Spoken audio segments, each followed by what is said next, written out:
TDP శ్రేణుల నాయకుల దాడిలో గాయపడ్డ వైఎస్ఆర్సీపీ కార్యకర్తను పార్టీ అధినేత వైఎస్ జగన్మోహన్ రెడ్డి పరామర్శించారు. వైఎస్ఆర్ జిల్లా పర్యటనకు వెళ్లిన ఆయన కడప రిమ్స్కు వెళ్లి బాధితులు అజయ్ను కలిసి ధైర్యం చెప్పారు. వేంపల్లిలో నిన్న వైఎస్ఆర్సీపీ కార్యకర్త అజయ్ కుమార్ పై టీడీపీ శ్రేణులు దాడి చేశాయి. అజయ్ తీవ్రంగా గాయపడ్డాడు. దీంతో ఆయన్ను కడప రిమ్స్కు తరలించి చికిత్స అందిస్తున్నారు. కార్యకర్తపై దాడి గురించి తెలుసుకున్న వైఎస్ జగన్ ఎయిర్పోర్ట్ నుంచి నేరుగా రిమ్స్కు వెళ్లారు. దాడి జరిగిన విధానం గురించి తెలుసుకున్న ఆయన ధైర్యంగా ఉండాలని, పార్టీ తరపున అవసరమైన సాయం చేస్తామని భరోసా ఇచ్చారు. మరికొన్ని గంటల్లో తెలుగు రాష్ట్రాల సీఎంలు భేటీ కానున్నారు. హైదరాబాద్ ప్రజాభవన్ వేదికగా చంద్రబాబు, రేవంత్ సమావేశం కానున్నారు. రెండు రాష్ట్రాల విభజన సమస్యలు, ఆస్తుల పంపకంపై సమావేశంలో చర్చించనున్నారు.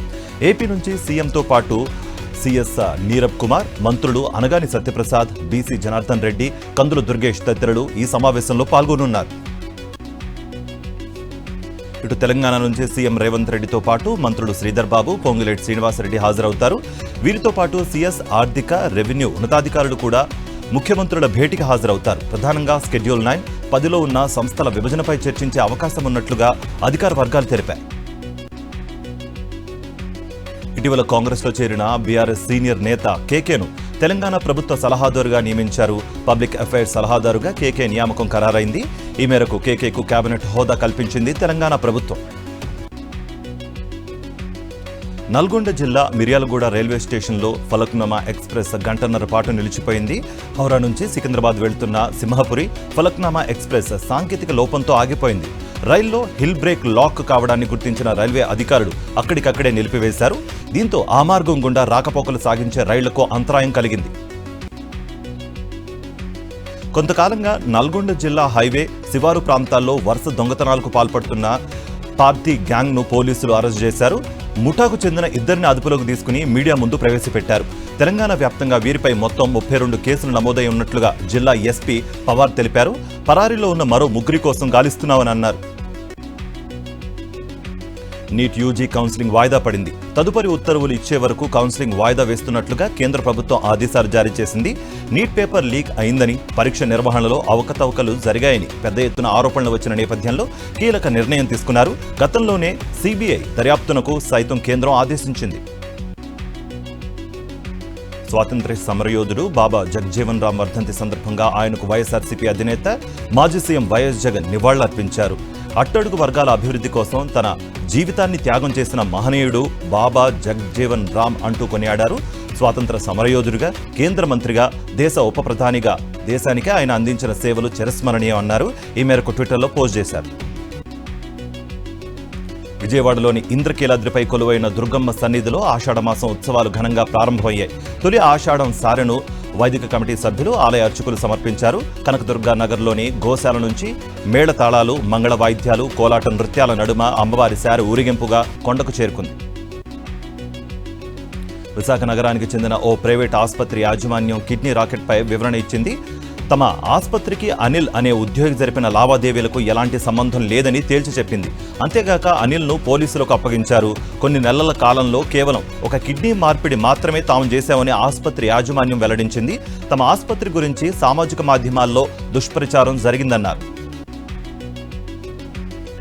అనంతపురం జిల్లా నార్పల మండలంలోని కుల్లాయి స్వామి, ఆంజనేయ స్వామి దేవాలయాలను కలెక్టర్ వినోద్ కుమార్ దర్శించుకున్నారు. 2 రోజుల్లో బ్రహ్మోత్సవాలు ప్రారంభం కానున్న నేపథ్యంలో ఏర్పాట్లను పరిశీలించారు. అన్ని శాఖల అధికారులతో సమీక్షా సమావేశం నిర్వహించారు. భక్తులకు అన్ని సౌకర్యాలు కల్పించాలని, ముఖ్యంగా వృద్ధులు, మహిళలకు ప్రత్యేక దర్శనం ఏర్పాట్లు చేయాలన్నారు. ఎమ్మెల్యే, ఎమ్మెల్సీల క్వార్టర్ల భవనాలను 9 నెలల కాలంలో పూర్తి చేయాలని శాసనసభాపతి చింతకాయల అయ్యన్న పాత్రుడు సిఆర్డీఏ అధికారులను కోరారు. అసెంబ్లీ కమిటీ హాల్లో సిఆర్డీఏ, అసెంబ్లీ అధికారులతో సమన్వయ సమావేశం నిర్వహించారు. నిర్దిష్ట కాల వ్యవధి ప్రకారం పనులు వేగంగా జరిగేలా చర్యలు తీసుకోవాలని సూచించారు. పార్వతీపురం, మన్యం జిల్లా గుమ్మలక్ష్మీపురంలో గ్యాస్ ఏజెన్సీల వద్ద ఉదయం నుండి గిరిజనులు పడిగాపులు కాస్తూ ఇక్కట్లు పడుతున్నారు. ఉచిత గ్యాస్ సిలిండర్లు కావాలంటే గ్యాస్ కనెక్షన్కు ఆధార్ లింక్ చేయాలని, నేడు చివరి తేదీ అని తప్పుడు ప్రచారం చేపట్టడంతో గిరిజన ప్రజలు గ్యాస్ ఏజెన్సీల వద్ద బారులు తీరారు. దీంతో గ్యాస్ ఏజెన్సీల వద్ద ఈకేవైసీ నమోదుకు సర్వర్ పనిచేయకపోవడంతో ప్రజలు ఇబ్బందులు పడ్డారు.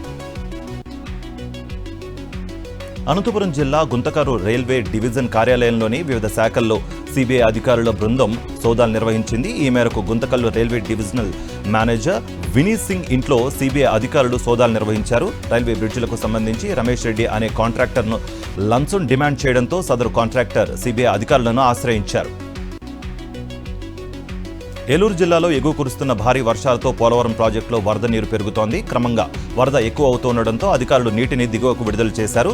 స్పిల్వే వద్ద వరద తాకిడి పెరుగుతూ ఉండడంతో నీటిని విడుదల చేసినట్లుగా అధికారులు వెల్లడించారు. వరద పోటెత్తడంతో ప్రాజెక్టు జలకళ్లను సంతరించుకుంది. హైదరాబాద్లో గంజాయి విక్రయిస్తున్నారు. గంజాయి మత్తుకు బానిసలుగా మారి యువత చిత్తవుతున్నారు. కళాశాలలే అడ్డాగా గంజాయి అమ్మకాలు జరుగుతున్నాయి. జూనియర్ డాక్టర్లకు గంజాయి విక్రయిస్తున్న పెడ్లర్లను పోలీసులు అరెస్ట్ చేశారు. నగరంలోని అనేక ఇంజనీరింగ్ కాలేజీల్లో విరివిగా మత్తు దందా కొనసాగుతోంది. జీహెచ్ఎంసీ కౌన్సిల్ సమావేశంలో ఉద్రిక్తత చెలరేగింది. కార్పొరేటర్లు కౌన్సిల్లోనే కొట్టుకున్నారు. ప్లకార్డుల ప్రదర్శన సమయంలో బీజేపీ, కాంగ్రెస్ కార్పొరేటర్లు కొట్టుకున్నారు. బీజేపీ కార్పొరేటర్లపై ఎంఐఎం సభ్యులు సభలోనే దాడి చేశారు. ఉదయం నుంచి ఉద్రిక్తంగా సాగిన కౌన్సిల్ సమావేశం సభ్యుల ఆందోళన మధ్య నిరవధికంగా వాయిదా పడింది. రాజ్ తరుణ్ లావణ్య కేసులో ట్విస్ట్ చోటు చేసుకుంది. తనను పెళ్లి చేసుకుంటానని నమ్మించి మోసం చేశాడంటూ రాజ్ తరుణ్పై నార్సింగి పోలీసులకు లావణ్య ఫిర్యాదు చేసింది. దీంతో పాటు తనను బెదిరిస్తున్నారంటూ నటి మాల్వి మల్హోత్రా, ఆమె సోదరుడు మయింగ్పై కూడా ఫిర్యాదు చేసింది. అయితే ఈ ఫిర్యాదుకు సంబంధించి ఆధారాలు సమర్పించాలంటూ లావణ్యకు పోలీసులు నోటీసులు ఇచ్చారు. రంగారెడ్డి జిల్లాలో మూసీ నది పరిస్థితి దారుణంగా మారింది. హైదరాబాద్ నగర శివారులోని మూసీ నదిలో గుర్రపు డెక్క బాగా పెరగడంతో పక్కనున్న స్థానికులు ఇబ్బంది పడుతున్నారు. దోమలతో తట్టుకోలేకపోతున్నామని మున్సిపల్ అధికారులకు ఎన్నిసార్లు చెప్పినా కూడా పట్టించుకోవడం లేదని వాపోతున్నారు. నది మొత్తం గుర్రపు డెక్కతో నిండిపోవడంతో దోమల వ్యాప్తి విపరీతంగా పెరిగింది. తెలంగాణ చీఫ్ ఎలక్టోరల్ ఆఫీసర్గా సుదర్శన్ రెడ్డి నియమితులయ్యారు. ఈ మేరకు కేంద్ర ఎన్నికల సంఘం ఉత్తర్వులు జారీ చేసింది. ప్రస్తుత సీఈఓ వికాస్ రాజ్ను ఎన్నికల సంఘం రిలీవ్ చేసింది. నూతన సీఈఓగా నియమితులైన సుదర్శన్ రెడ్డి ప్రస్తుతం జీఏడీ ముఖ్య కార్యదర్శిగా సేవలు అందిస్తున్నారు. కాంగ్రెస్ ప్రభుత్వం నిరుద్యోగ యువతకు ఇచ్చిన హామీలను నెరవేర్చాలని కోరుతూ పెద్దపల్లిలో బీఆర్ఎస్ నాయకురాలు దాసరి ఉష ఆధ్వర్యంలో సత్యాగ్రహ దీక్ష చేపట్టారు. దీక్ష స్థలికి ర్యాలీగా వెళుతున్న క్రమంలో ఉషను పోలీసులు గృహ నిర్బంధం చేయడంతో ఇంట్లోనే సత్యాగ్రహ దీక్షకు పూనుకున్నారు. దీక్షకు మద్దతుగా వివిధ సంఘాల నేతలు మద్దతు తెలిపారు. కేంద్ర ప్రభుత్వం చేపట్టిన బొగ్గు గనుల వేలంను నిరసిస్తూ ఆందోళనలు ఊపందుకున్నాయి. వామపక్ష పార్టీల ఆధ్వర్యంలో మహబూబాబాద్ తహసీల్దార్ కార్యాలయం ఎదుట ధర్నా నిర్వహించారు. కేంద్ర ప్రభుత్వానికి వ్యతిరేకంగా నినాదాలు చేశారు. కేంద్ర ప్రభుత్వం బొగ్గు గనులను బహిరంగ వేలం పేరిట ప్రైవేట్ కార్పొరేట్ సంస్థలకు కట్టబెట్టాలని చూస్తోందని ఆరోపించారు. సాక్షి టీవీ వరుస కథనాలకు చెన్నూరు ఎమ్మెల్యే వివేక వెంకటస్వామి స్పందించారు. భీమారం మండలం జోడు వాగు సమీపంలోని 63వ జాతీయ రహదారిపై కిలోమీటర్ మేర నిలిచిపోయిన రోడ్డు పనులకు ఎమ్మెల్యే వివేక్ మరమ్మతులు చేయించారు. మరమ్మత్తు పనులను నేషనల్ హైవే ఉన్నతాధికారులతో కలిసి సందర్శించారు. ఈ సందర్భంగా అధికారులకు పలు సూచనలు, సలహాలు అందజేశారు. ఖమ్మం జిల్లా చర్లలో 3-4 రోజులకోసారి వచ్చే మిషన్ భగీరథ మంచినీటి సరఫరాపై గ్రామస్తులు ఆశలు వదులుకున్నారు. గ్రామంలో ఉన్న మంచినీటి బావిపైన ఆధారపడుతున్నారు. ప్రజలకు ఈ బావి నీరే దిక్కు. అలాంటి మంచినీటి బావిని పరిశుభ్రం చేయాల్సిన పంచాయతీ అధికారులు నిర్లక్ష్యంగా వ్యవహరిస్తున్నారని గ్రామస్తులు ఆవేదన చెందుతున్నారు. బావిలో పేరుకుపోయిన చెత్తను తొలగించాలని కోరుతున్నారు. కొమరం భీం ఆసిఫాబాద్ జిల్లాలో రోడ్ల దుస్థితిపై తీవ్రంగా విసిగిపోయిన ఓ బాధితుడు తన గోడును కలెక్టర్తో వెళ్లబోసుకున్నాడు. మా ఊరికి రోడ్డు కావాలంటూ ధర్ము అనే వ్యక్తి కలెక్టర్ కాళ్లపై పడి దీనంగా ప్రాధేయపడ్డాడు. తిర్యాని మండల కేంద్రం నుంచి 3 ఇంక్ లైన్ వరకు రోడ్డు నిర్మాణం చేయాలని విన్నవించాడు. సరైన రోడ్డు లేక అనేక ఇబ్బందులు పడుతున్నామని ఆవేదన వ్యక్తం చేశాడు. Hyderabad NIMS anaesthesia additional professor Prachikar ఆత్మహత్య చేసుకున్నారు. బేగంపేట బ్రాహ్మణవాడిలోని తన ఇంట్లో అత్యధిక మోతాదులో అనస్థీషియా తీసుకోవడంతో అపస్మారక స్థితిలోకి వెళ్లిపోయాడు. వెంటనే ఆమెను కుటుంబ సభ్యులు నిమ్స్ ఆసుపత్రికి తరలించారు. చికిత్స పొందుతూ ఆమె మరణించినట్లుగా వైద్యులు తెలిపారు. కామారెడ్డి జిల్లా బొమ్మందేవపల్లి గ్రామంలో ఇద్దరి మధ్య గొడవ జరిగింది. ప్రభుత్వ పాఠశాల టీచర్ తన కుమారులను డబ్బు తెమ్మని అడిగిందని సుందర్ అనే వ్యక్తి అధికారులకు ఫిర్యాదు చేశారు. దీంతో టీచర్ భర్త వచ్చి సుందర్తో గొడవ పడ్డాడు. నీ వల్లే నా భార్య ఉద్యోగం పోయిందని దూషిస్తూ బట్టలు చించివేశాడు. దీంతో సుందర్ రోడ్డుపై బైఠాయించి నిరసన తెలిపాడు. అనంతరం పోలీసులకు ఫిర్యాదు చేశారు. సూర్యాపేట జిల్లా కోదాడలో మహిళలు రోడ్డెక్కడం చర్చనీయాంశంగా మారింది. భూ వివాదంలో పోలీస్ ఇన్స్పెక్టర్ భయభ్రాంతులకు గురి చేస్తున్నారని ఆరోపిస్తూ బాధితులు కోదాడ టౌన్ పోలీస్ స్టేషన్ ముందు ధర్నా చేపట్టారు. 2 ఏళ్లుగా భూ సమస్యపై పోరాడుతున్నామని ఇన్స్పెక్టర్ పోలీస్ స్టేషన్కు పిలిచి దురుసుగా ప్రవర్తించారని బాధితురాలు వాపోయారు. వికారాబాద్ జిల్లా పరిగిలోని శ్రీ లక్ష్మీ వెంకటేశ్వర స్వామి దేవస్థానం వద్ద ఉద్రిక్తత నెలకొంది. ఆలయ దుకాణం సముదాయాల అద్దె విషయంలో ఎండోన్మెంట్ అధికారులు పాత దేవాలయ కమిటీ మధ్య వాగ్వాదం చోటు చేసుకుంది. అద్దెలు కట్టడం లేదంటూ దుకాణాలకు తాళాలు వేసి సీజ్ చేశారు. దుకాణం సముదాయాలను తమ ఆధీనంలోకి తీసుకునే ప్రయత్నం చేస్తుండగా అద్దెదారులు వారిని అడ్డుకునే ప్రయత్నం చేశారు. వరంగల్ జిల్లా ఇల్లెందులోని రైస్ మిల్లులో టాస్క్ ఫోర్స్, సివిల్ సప్లై అధికారులు దాడులు నిర్వహించారు. స్థానిక పోలీసులు తహసీల్దార్ విజయసాగర్ సమక్షంలో దాడులు నిర్వహించి ప్రభుత్వానికి బాకీ ఉన్న ధాన్యం నిల్వల వివరాలు నమోదు చేసుకున్నారు. ప్రభుత్వ నిబంధనల మేరకు మిల్లు యజమానులు నడుచుకోవాలని, ఎలాంటి అవకతవకలకు పాల్పడిన మిల్లును బ్లాక్ లిస్టులో పెడతామని హెచ్చరించారు.